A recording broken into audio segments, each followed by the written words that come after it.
It's September, the weather's starting to get a little cooler in most places, and best of all, planner lunches are starting to roll out. So it's starting to be that time where it's the end of the year. Some companies are releasing their 2025 calendar year planners, and one of those companies is Laurel Denise. That's right. Today kicks off the launch of the 2025 planners, and the one that I chose to go with for this next year is the Vertical Mini Weekly Edition. So let's take a look at what's different this year, what's the same between the Laurel Denise 2024 planner that I was using and the Vertical in the Mini Edition that I'm using this year. Here's the box for the Mini Vertical. This past year, this 2024 current year, I've been using the Vertical Weekly Edition, undated from Laurel Denise, their regular size. And I knew that they had a mini version of their planners recently, and so I wanted to try that out because the full size has been great. I work from home, so I don't need to really worry about portability of taking my planner and going places usually, unless I go do co-working with friends or something. But I wanted to see if the mini could work so I could just have some more room on my desk. So let's dive into what this mini looks like. What's the same? What's different? Do I think that this size will really work for me?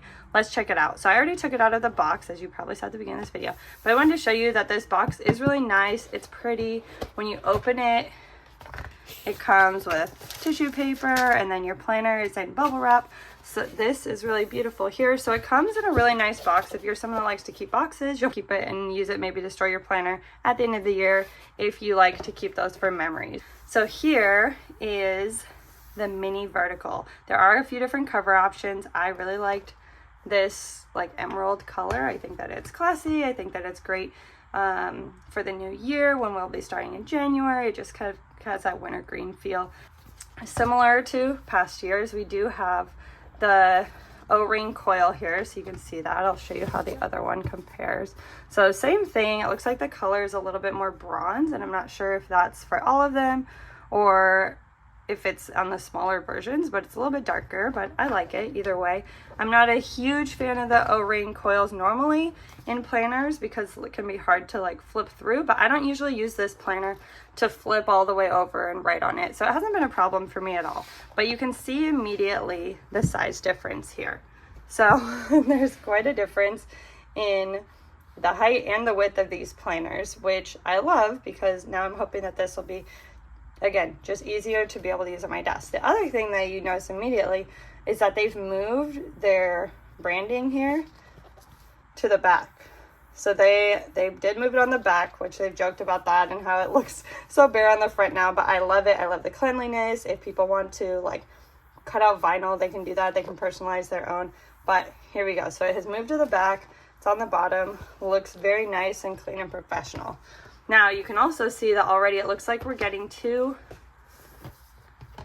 bookmarks here like we do in the ones from this past year, and they do look the same. They're exactly the same. They're just the mini version. So you're here. I usually put this where I am on the week, and then you're also here. I've put before in the habit trackers.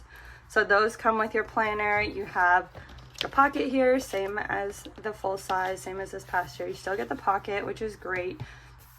The intro page, something that they have now, which is nice, is kind of this welcome and this intro that can tell you how to use it. Trying our sticky notes, which I do highly recommend sticky notes when you're moving in, but also just as you go on, if you have something that's going to move between months, that can be helpful. You have a list of holidays, things to remember, this full yearly spread here, special dates and events. And then we turn into the year. So again, for the undated, they give it to you without the tabs, and you have stickers that you can put on the tabs, but I got the dated this year. If you follow me on Instagram, you've probably seen that there have been multiple times where somehow I've messed up the sticker dates here. And so I'm just happy to have a dated yearly planner. I also know that this system has worked for me, so I haven't needed an undated to go back and forth. I know that I've been using it regularly every week, so it's worth it. So here we have, again, what Laurel Denise has broken into the planner industry, the planner community, really known for now, is having this full spread of everything you need to look at any time. So you have your monthly view, your weekly view, and your notes all in one place. You don't have to go back and forth between tabs or even between bookmarks. You can, but you don't have to. And so here, let's take a look at the weekly part of it. So again, you have the monthly, and this is something new that I don't have in the current planner that I'm using. But here we have the weekly. So as you stay on the same spread for the month and the same notes for the month. You turn through here for each of the weeks. And I wasn't sure how I'd feel about that. I wasn't sure if the planner would feel bulky or if it'd be weird to write on, but it really hasn't been. When you turn the page and you're writing on it, you can't tell. Like, there's nothing weird about the writing because it is lined up perfectly. And then it goes all the way through the end of the year. And then you have your planning ahead, your notes, wins, lessons, some graph paper here in the back, and then some dot grid paper, a few pages you can see there, and then some highlights at the end. Books I'm reading, things I'm listening to, happy moments, gratitude. I really like these categories, but if you have other ideas, you can always just put a sticker over or white it out and put something else. Also at the back of the week, so you can see here, there's a habit tracker. So you can use it for each week, or you can use different habits. I guess it's for the full month, so not necessarily each week, unless you do have different goals every week and you don't have to go 1 through 31. I usually use it for social media posting or things like that, since I use it for work and I manage our work social media account. So let's look at the comparison here. We saw what this one looks like, and then we'll look at what the writing might look like in there when we write compared to a pen. So here again, you can see that the undated comes with the stickers on the side, and then you have the stickers, you have the tabs here that you can put the stickers in. And Laurel Denise does sell stickers. These are dated dated and weekday stickers, so that you can put those on there if you do get the undated. But here you can see what the difference is. First is, since it's undated, obviously, then they didn't have the calendar here, they don't have the date here or the days in there. And even you're able to choose if you want to start with Monday or Sunday. With this, you can see here that mine is a Sunday start, 2025 Sunday start, vertical weekly edition. So you can choose a Monday start if you want, but if you get the undated, you can do it however you want. You'll just have to do it yourself every single time. And it does get a little bit tiring sometimes having to date everything every single week. So here we have it. The dates are in there. You can see here also monthly, weekly, but you can tell that the squares are a lot smaller.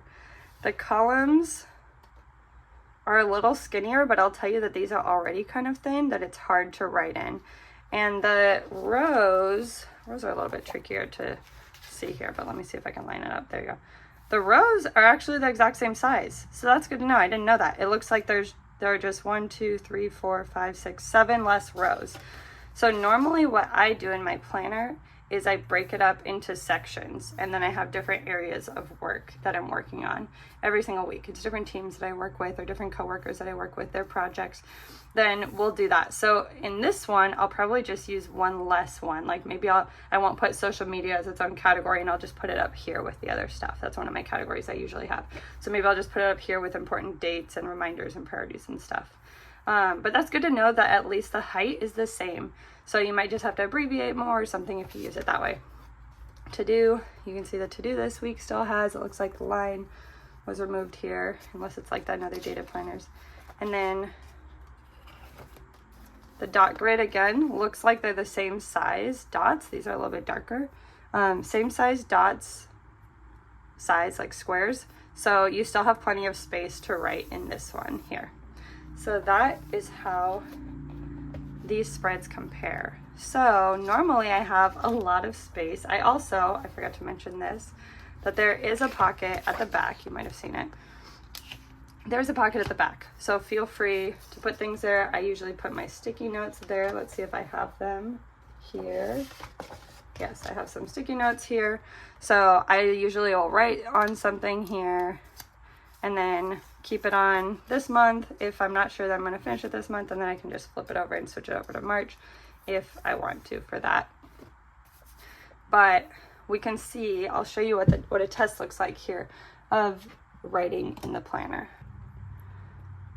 So with my handwriting, which I feel like is kind of average size writing, there is basically like 5 letters and a symbol wide. So when thinking about what I'm writing, that's what it'd be like. So I probably will be not using dots here to like check marks or anything to mark things off, which I already don't do. I usually just write it, skip a line, maybe write the next task, and then I just check them off.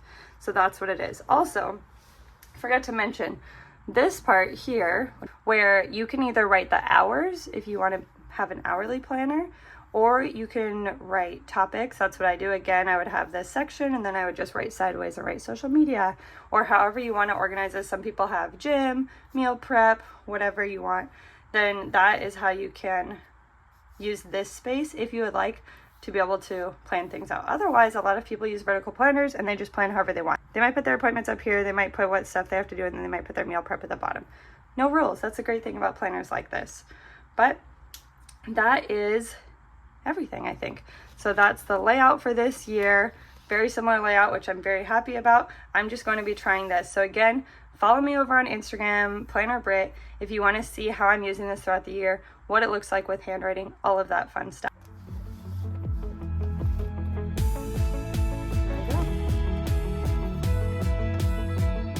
So that's our 2025 mini vertical planner by Laurel Denise. Let me know down in the comments below what you thought, and remember to subscribe to my channel and like this video as we continue making planning fun together.